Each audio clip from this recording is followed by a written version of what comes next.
Have you ever been thrown out of your house over a light switch? No? Just me? Cool. It happened the summer I turned 15, peak heatwave, middle of July, and my only crime was leaving the hallway light on while grabbing a glass of water at 1 a.m. You'd think I'd burned the house down with how my dad reacted. He stormed in like the ghost of unpaid electric bills and shouted, "You treat this place like a hotel. Electricity isn't free, Lucas." I stood there blinking, mid-sip, shirtless and confused, while my mom added her favorite line, "If you want to waste power, pay your own bills." I didn't argue. I didn't slam doors. I didn't even finish my water. Because when your dad's veins are popping and your mom's arms are crossed tighter than a bank vault, you know there's only one direction this night is headed, outside. I thought they were bluffing. But within 20 minutes, my duffel bag was packed, by me, of course, and my dad pointed to the porch like it was a crime scene and I was the suspect. "Out," he said, like I was a dog who peed on the rug. I didn't even have shoes on. 15 years old. No job. No license.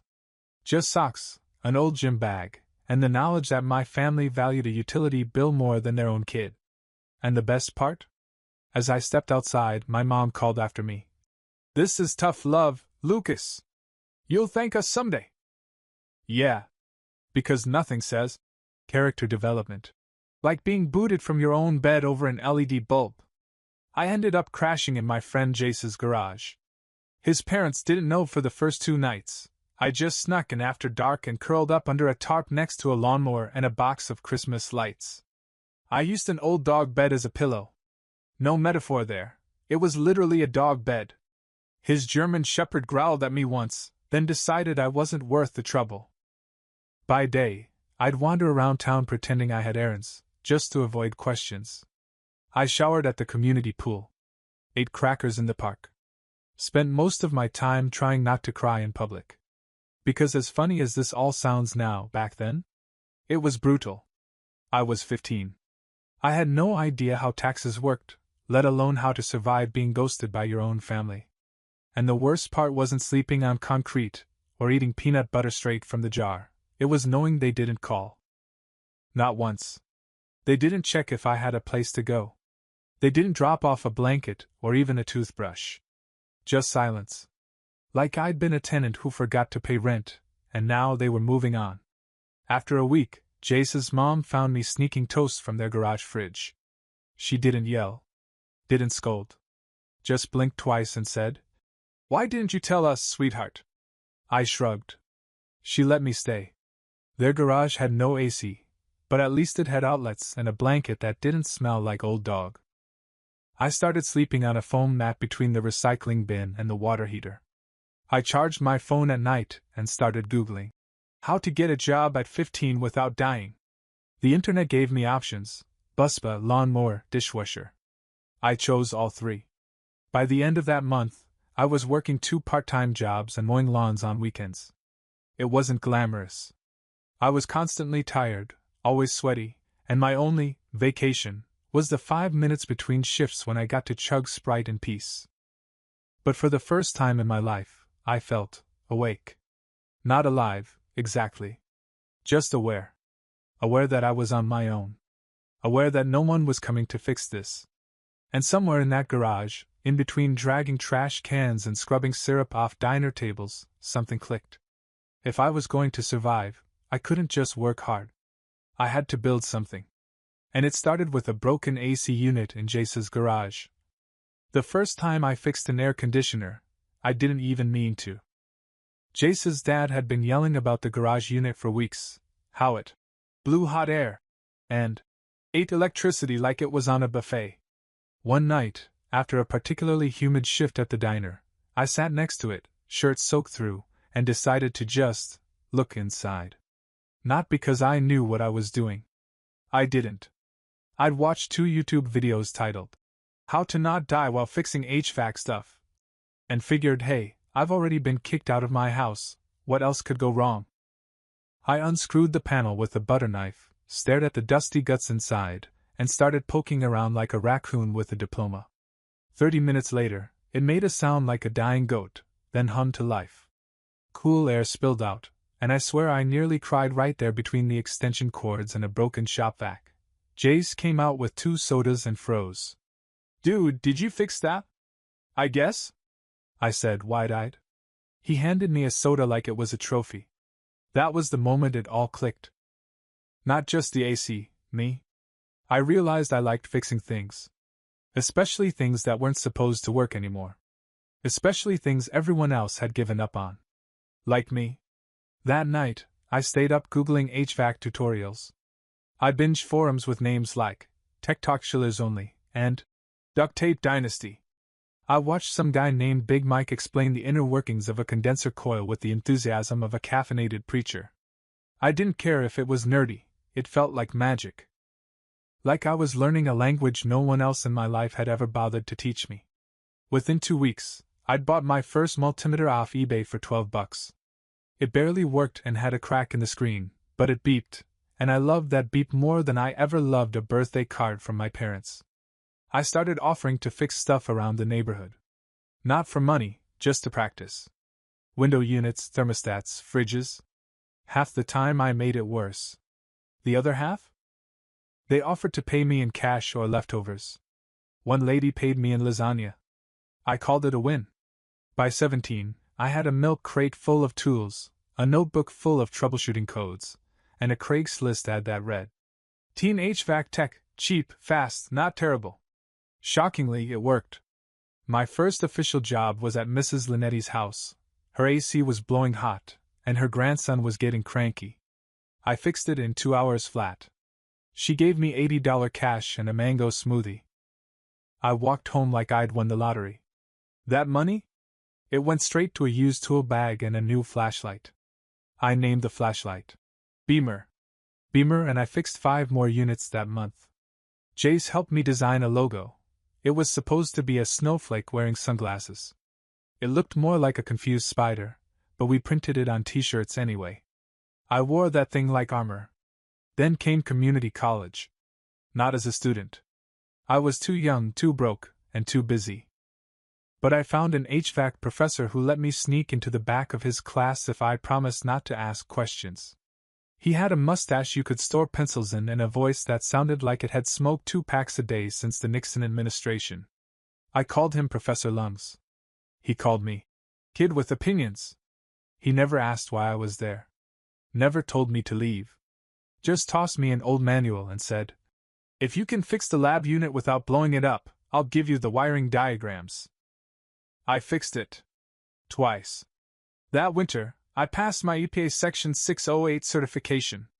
I borrowed a suit jacket from Jace's closet and walked into the testing center like I belonged there. When the proctor handed me the results, pass, universal, I almost kissed him. Instead, I bought myself a real lunch for the first time in months. Burger. Fries. No regret. I wish I could say my parents called during any of this. They didn't. No. "How are you?" No. "We miss you." Not even a sarcastic. "You still wasting electricity?" They just vanished. Which honestly helped. Because every time I wanted to quit, every time I felt like an imposter wearing someone else's work boots, I remembered that porch. The way my dad pointed. The way my mom didn't blink. And the words I heard as the door slammed behind me. "You'll thank us someday." Well, someday was getting closer. You can't run a business with duct tape and dreams. I tried. At first, it was just me, Beamer the flashlight, and an old bike with one functioning gear. I'd strap the tool bag to the back with a bungee cord, pray it didn't fall into traffic, and pedal across town looking like a rogue garbage man on a mission. But word got out. Mrs. Linetti told her bridge group. Her bridge group told their church. And the next thing I knew, I had more requests than I could physically bike to. I even had a Yelp review, written in all caps, that just said, "He fixed the cold thing." 5 stars. Problem was, I was still juggling 2 jobs and sneaking into college classes between gigs. I was exhausted, broke, and wearing through sneakers faster than I could tape the soles. One night, after slipping on a patch of spilled coolant and face-planting into a stack of air filters, I sat in the garage, bleeding slightly, and decided, this can't just be a hustle. It had to be a crew. But not just any crew. I wanted people like me. Kids who'd been told, "You're not worth investing in." Who got kicked out, shut down, laughed at. I didn't want sympathy hires. I wanted survivors. People with dirt under their nails and fire behind their eyes. So I started recruiting. My first hire was Zeke, a guy I met in the diner kitchen who used to fix HVAC units in juvie. He was quiet, precise, and had an encyclopedic knowledge of fuses. He also cursed like a sailor, but only when the copper piping kinked. Next came Dee, short for Deandra, who could lift a condenser coil like it was a grocery bag. She once rewired an entire breaker box with her left hand while eating a granola bar with her right. I offered her a job on the spot.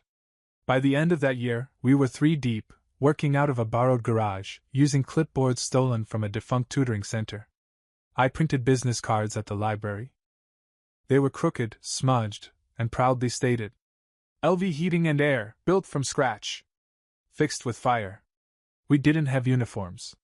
We had matching hoodies I got from a thrift store and embroidered myself with an iron-on patch kit. Half of them peeled off in the dryer. I didn't care. We had no office. We had no receptionist. We had one toolbox, one extension ladder, and one shared Google Calendar that Dee updated religiously. But we had something better than polish: reputation. Because when you show up early, fix the thing right the first time, and actually listen to your clients, people remember. We started getting commercial calls, small offices, bakeries, a gym that smelled like wet ambition. I had to buy a whiteboard just to keep track of invoices. Then came the van. It wasn't pretty. It was the color of sadness, and had a dent in the side shaped like Florida. But it ran. Mostly. Zeke and I sanded it, painted it ourselves, and added our logo using adhesive decals that refused to stay level. It looked like a toddler had tried branding. But it was ours. One morning, while eating gas station breakfast sandwiches and watching the steam rise from the vents, I realized something. I wasn't just surviving anymore. We were building something. And with each bolt we tightened, each thermostat we calibrated, we weren't just fixing homes, we were fixing ourselves. Proving quietly that we were worth more than the world had ever bet on us. Then one day it happened. A guy from the local news called. Said he'd heard about a team-led HVAC crew with a cult following, and wanted to do a feature. I laughed so hard I choked on my iced coffee.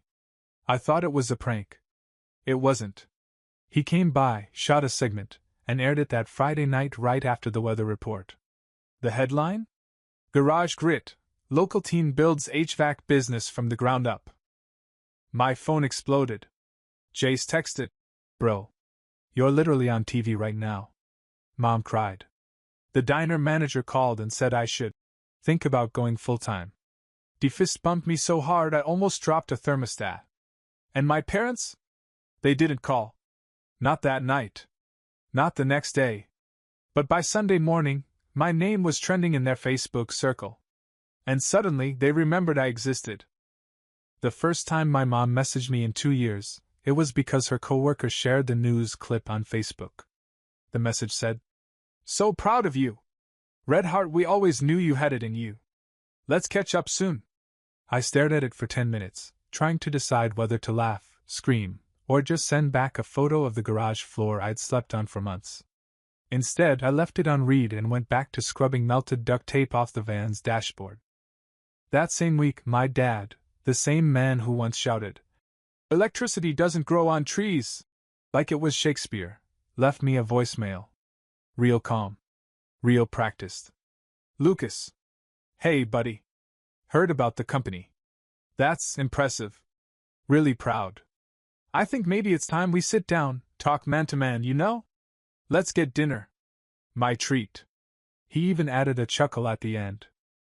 Like we were old pals catching up at a golf course instead of 2 people with a shared history of slammed doors and unpaid apologies. I didn't reply. I did, however, get invited to a business panel at the local community center, one of those entrepreneur success story things where they hand you a cheap mic and ask how you went from zero to HVAC hero. It was sponsored by the Chamber of Commerce, catered with sad cookies and weak coffee, but still, it was something. They asked me to speak on Sunday, 2 days before the event, I got an email. Subject line: Special guests, Sunday panel. And guess who was listed? Local business supporters, Mr. and Mrs. Roland, Lucas's parents. I read it twice. They didn't ask me. Didn't call. Just RSVP'd like this was a PDA meeting and not my literal origin story. Zeke saw my face and asked what was up. I handed him my phone. He read the email, blinked and muttered, "Welp. Time to bring the petty." I smiled. Not petty. Just prepared. So I started collecting. Old diner pay stubs. The receipt from my EPA exam fee. The crumpled up invoice from the thrift store where I bought our first work shirts. Even the Craigslist printout of the $800 van with "Needs TLC" in the description. I put it all in a folder. Labeled it. Proof I did it myself. Sunday came fast.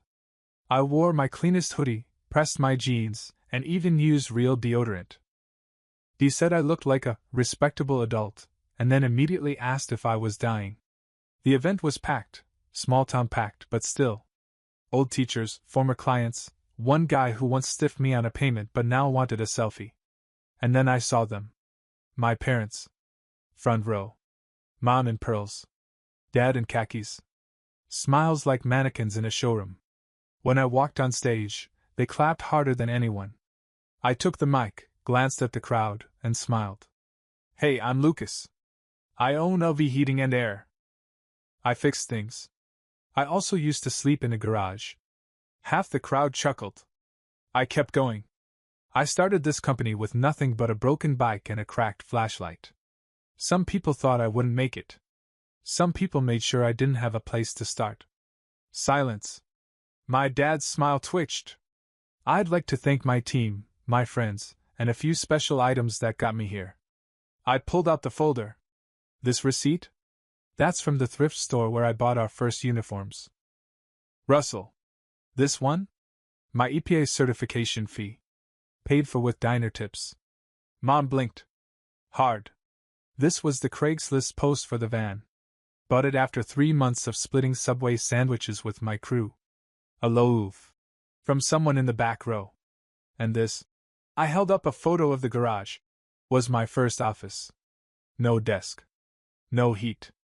But lots of heart. I paused. My parents are here today. They RSVP'd as supporters. Which is interesting. Because when I was 15, I was kicked out of the house for leaving a light on. Gasps.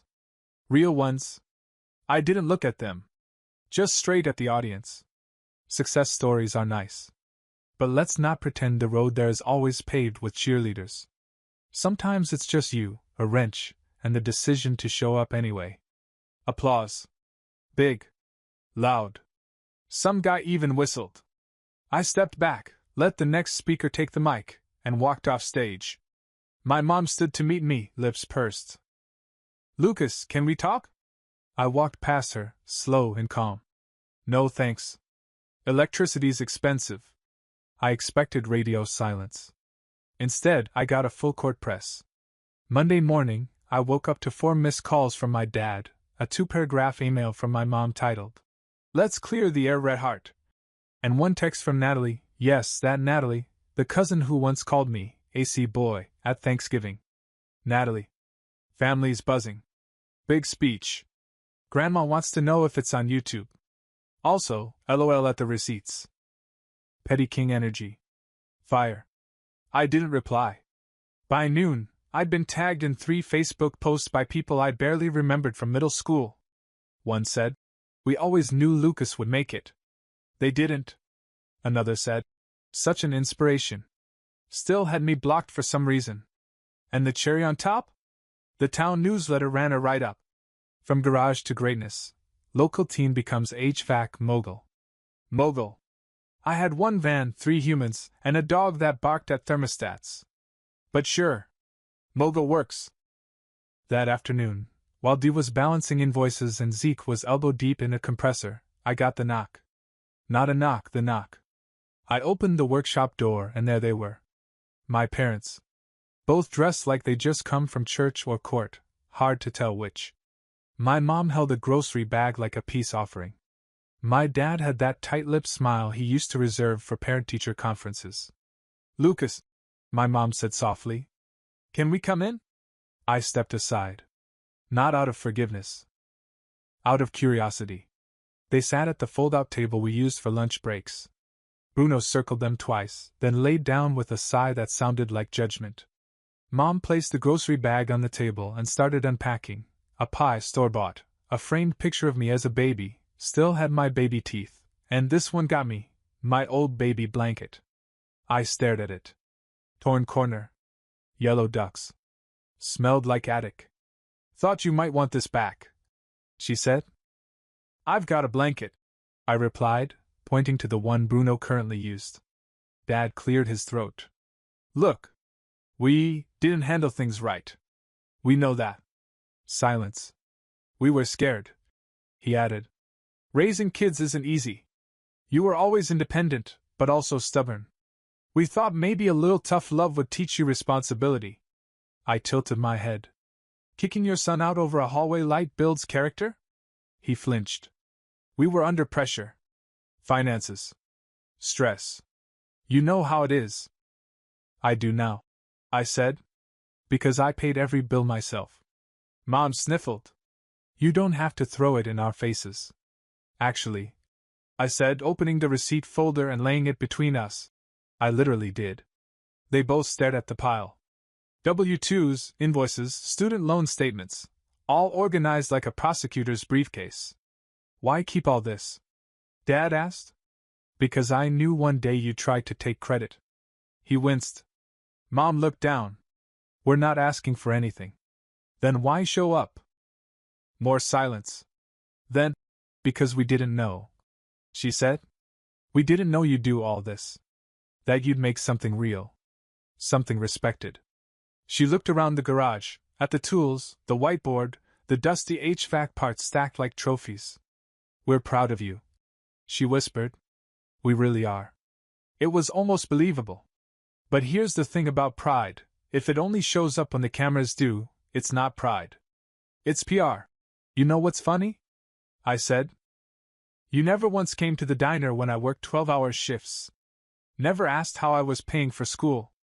But the moment I got on stage, suddenly I'm a family success story." "That's not fair," Dad began. "It's exactly fair," I cut in. "You threw me out like trash. And now that I'm shiny, you want to recycle me." He leaned back. Exhaled.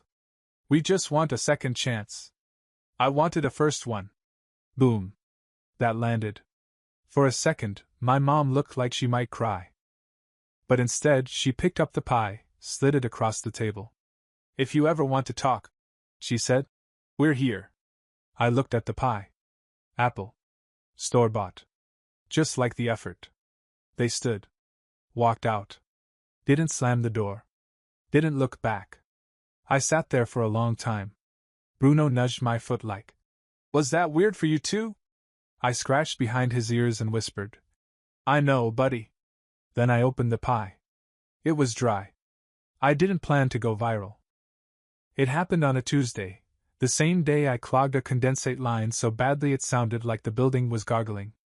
Zeke fixed it while Dee kept muttering, "Bless this mess," and handing him wrenches like a surgical assistant. Just another day at the office. Then my phone started buzzing. At first, I thought it was a client. Then 2. Then 5. The 6th text came from Jace. "Bro, check Facebook. Your mom's gone full local hero mode." I froze. Logged in. And there it was, the post. A picture of me, on stage, mid-speech. Probably screenshotted from someone's blurry iPhone recording. Captioned in flowery font, surrounded by emojis and a quote bubble that read, "So proud of our son, Lucas, from humble beginnings to business leader. We always believed in you. Red heart # family first # proud parents # support matters." Support. Matters. I nearly choked on my lunch. The comments were even worse. People from their church saying, "You raised him right." And, "What a testimony." And wow, such involved parents. One lady even asked if my mom offered parenting classes. I wanted to scream. Instead, I sent one message. To my mom. Me. Take it down. Or I will. She replied almost instantly. Mom. Lucas, I don't understand the hostility. Can't we celebrate you as a family? Oh, we were about to celebrate. Just not the way she hoped. That night, I posted something of my own. Not passive-aggressive. Just aggressive-aggressive. It was a photo collage. Side-by-side shots. Me sleeping on garage floor in a hoodie. My first job schedule taped to a fridge. The receipt folder. The van with the dent shaped like Florida. Me, holding a wrench, grinning like an idiot on our first crew job. Caption. I built this with diner tips, YouTube tutorials, and duct tape. No handouts. No safety nets. If you weren't there when I had nothing, don't rewrite the story now that I have something. Hashtag built not gifted. Within an hour, it had 700 shares. By morning, it hit 3,000. The comments were heated. Half the town applauded. Strangers from HVAC forums chimed in. One guy said, Bro, this just made me call my mom and tell her to chill. The other half? Family. Natalie messaged me. Well, that escalated. Grandpa's confused. Aunt Mary's praying. My mom texted me, long one this time. 4 paragraphs about misunderstandings, and public shaming, and airing dirty laundry. My dad called. I didn't answer. Zeke, of course, printed the post and pinned it in our garage next to the thermostat. Icon behavior, he said. He nodded. Certified petty. I'm inspired. I didn't feel victorious, though. Just honest. For the first time in my life, the story wasn't edited by anyone else. No parent twisting facts to look better at brunch. No smiling through teeth while they took credit for sacrifices they didn't make. It was all out there. Ugly. Real. Mine. Later that week, I got a call from the community center director. They were organizing a youth event called Rise Up, Stories from the Ground Floor, and wanted me to speak again, this time as the keynote. I said yes. The night of the event, I stood backstage in the same clean hoodie, holding a copy of my original receipt folder, now laminated and organized with tabs. But I added one more item. A screenshot of my mom's Facebook post, next to the post I wrote in response. I didn't do it to embarrass her. I did it because when you build something from the floor of a garage, every crack in the journey matters. And if people are going to talk about my story, they're going to get the whole thing. Not the cleaned-up version. Not the "we were always proud" fiction. The version with dust, duct tape, and a lot of receipts. The next time my mom called, I didn't even recognize the number. It was from her office line, the one she used to call clients back when she worked real estate full-time. For a second, I thought it might be a referral. I picked up. Lucas? It's Mom. Click. Okay, I didn't actually hang up, but I thought about it. She jumped right in. I saw the post. And the comments. It's gone a bit overboard, don't you think? Which part? I asked. The part where you claimed you funded my business, or the part where the town now thinks you taught me HVAC? Her voice did that wobbly thing it always did when she wanted to seem emotionally available. We were just trying to be part of your life again. That's all. Cool, I said. Then start by being honest about the years you weren't. Silence. I don't know why you're so angry still. You're successful. You've proven yourself. Isn't that enough? That was the moment it hit me. They didn't hate me. They just hated that I didn't need them anymore. I let the silence hang before answering. It's not about proving myself. It's about remembering who helped, and who didn't. I hung up before she could twist it. Later that day, I walked into the garage to find Dee drawing HVAC diagrams on the whiteboard for a new intern. Zeke was teaching the kid how to load a van without bruising a condenser coil. This was my real family. People who showed up. People who stuck around. People who didn't throw you out over a power bill and then clap when the cameras turned on. I told them we were expanding. Dee raised an eyebrow. You finally buying that second van? No, I said, grinning. We're getting a building. See, the community center had introduced me to a woman named Cheryl who ran a program for displaced youth. She was impressed by the business, the story, and the receipts, especially the laminated ones. She asked if I'd be interested in a partnership. She'd help secure a space if I trained kids from her program in HVAC basics. It was a no-brainer. We signed the lease a week later. A beat-up warehouse on the edge of town. Rusty siding. Cracked concrete. Smelled like old popcorn and motor oil. We called it perfect. Zeke started painting the inside, shades of blue and silver. He installed a full whiteboard wall. I brought in a couch from the thrift store and made it our break room. Bruno claimed it within minutes. We built a classroom in the back. Hung a sign above the door that read, "Welcome to the furnace, we turn pressure into power." Corny? Sure. But it worked. Kids started coming in. Most were like us, kicked out, written off, ignored. One kid, Marcus, was 15 and living out of his cousin's basement. His first week, he broke 3 tools and cried in the supply closet. Now, he can install a mini-split system faster than most professionals I've met. We didn't just teach them tools. We taught them how to show up. How to keep going. How to laugh when the world told you that ductwork wasn't a real future. And every month, on the whiteboard, we added names. Each name belonged to someone who finished training and got their first job. Right now, we're at 32. 32 names. 32 kids who didn't just survive, they started building. Last week, the local business council offered us a contract to upgrade the AC systems in 3 municipal buildings. Big job. Real money. The kind of job my dad used to dream of landing back when he still called himself an entrepreneur. I signed the contract with Dee and Zeke flanking me. Took a selfie. Posted it with the caption, "When they said I'd regret going into HVAC, they forgot one thing: I don't regret receipts." It got shared by the mayor's office. And somewhere in the back of my mind, I hoped my mom saw it. Not because I wanted applause. Because I wanted her to finally understand what I meant when I said I built this myself. Every bolt. Every vent. Every broken promise turned blueprint. It happened at the annual Community Business Gala, the one I never got invited to before.